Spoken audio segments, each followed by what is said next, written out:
Chris Boyd is always so bitter when Celtic are outperforming Rangers every week, and unfortunately for him, this is the new normal and has been this way for many years. We will go over what he has said with regards to Celtic in today's video, whilst of course going over all the latest Celtic news from the last 24 hours, which of course includes the fallout from yesterday's match. But first, make sure you like this video and subscribe to the channel for more Celtic content. Benjamin Nygren, who brought Celtic level in Sunday's win over Motherwell, revealed his delight for match winner Daizen Maida and admitted he's a big fan of the Japanese forward's terrace anthem. Maida headed home deep into stoppage time to seal a dramatic 3-2 victory at Parkhead, rescuing Celtic from what would have been another frustrating result in front of their own support. Nygren, who capitalised on a Motherwell mistake to equalise earlier in the second half, said, "I was very, very pleased. I'm so happy for him and for the whole team and for all of the fans.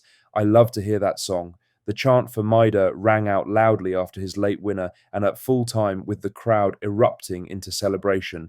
Nygren, still settling into life at Celtic, is already embracing the atmosphere that comes with playing at Parkhead, and moments like Sundays will only help him feel more at home. The goal may prove more than just a dramatic match winner for Maida. It could be the spark that reignites his form after recent struggles." Now for the main story, as Chris Boyd's bitterness towards Celtic bubbled to the surface once again during Sky's coverage of Rangers' 1-1 draw with Falkirk. The former Ibrox striker was on pundit duty as Russell Martin's side threw away more points in the league. But instead of focusing on Rangers' struggles, Boyd took a jab at the Scottish champions. He quipped on Sky Sports, "I'm not sure what's the biggest surprise right now. If Celtic score a 90-odd minute winner or a penalty against them at Celtic Park." His comments dripping with paranoia came as Rangers slipped 9 points behind Celtic early in the season. Boyd's digs have become a recurring feature of live broadcasts whenever Rodgers' side are mentioned. With Rangers faltering and Celtic grinding out wins, perhaps Boyd would be better off focusing on the problems at Ibrox instead of pushing conspiracy theories about the champions. In other news, before his dramatic winner against Motherwell, the Japanese international had managed just 2 goals in 12 appearances, far from the relentless forward who scored over 30 goals for Celtic last season. It was revealed that Maida had told the club in February he wanted to explore his options abroad, but the move was blocked. Brendan Rodgers praised him after Sunday's late show at Celtic Park, saying, "He just deserves so much credit. Everything that happened in the summer is well documented, and that's not easy. But he's still turned up every day. He's been playing out of position and still gives everything." Rodgers noted that when Maida moved back to his preferred left side, his pressing and intensity instantly returned. After a tough few months, the goal against Motherwell could mark a real turning point. Rodgers trusts him, and the Celtic supporters will rally behind a player who continues to give everything for the shirt.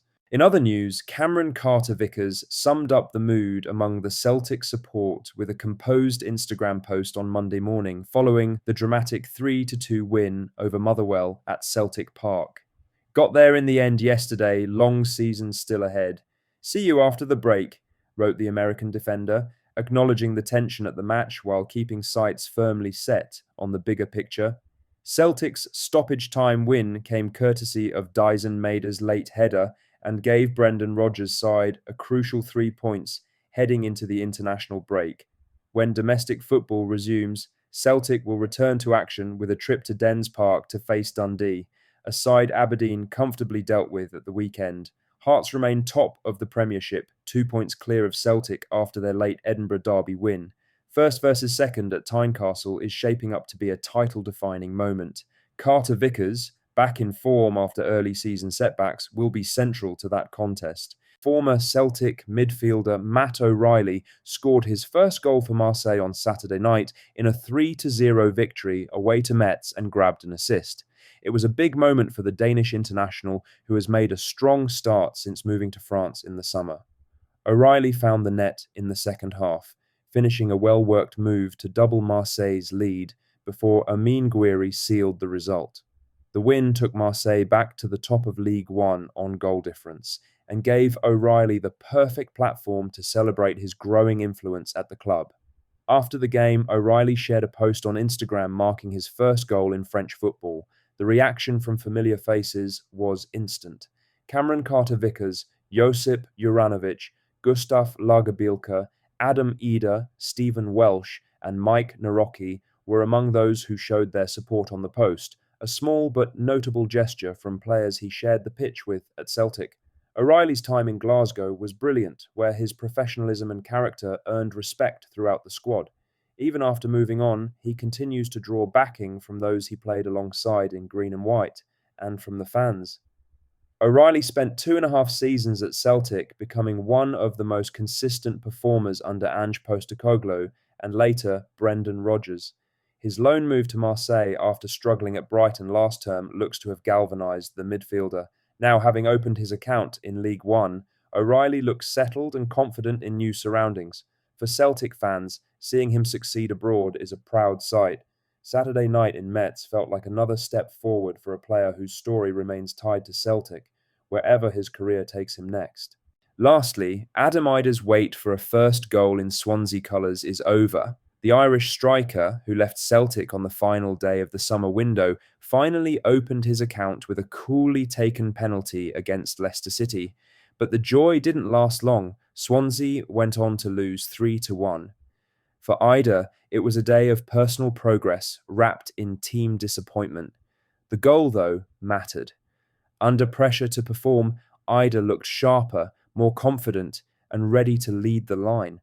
His strike from the spot was calm and clinical, a reminder of what he can offer when in rhythm.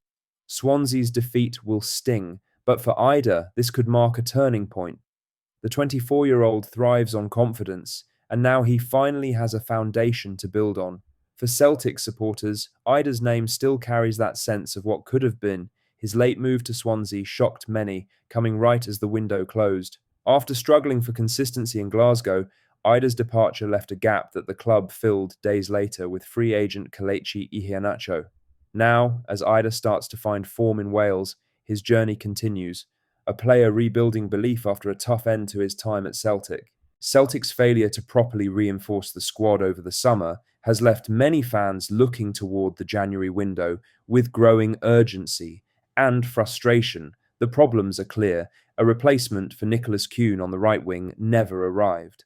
Kyogo Furuhashi, who left the club in January, was not directly replaced, and Adam Ida, who hit 20 goals during his loan spell, returned to the English Championship. Kelechi Iheanacho was brought in, but only after the window had closed, and without the match sharpness expected from a summer arrival. The result has been a squad short on options, particularly in attacking areas. The lack of depth has been plain to see, and performances have often mirrored that, flat, blunt, and lacking invention. What do you think of what we discussed in today's video? Let us know down in the comments section below. Make sure you've liked this video and subscribe to the channel for more Celtic content. Thank you, take care, goodbye.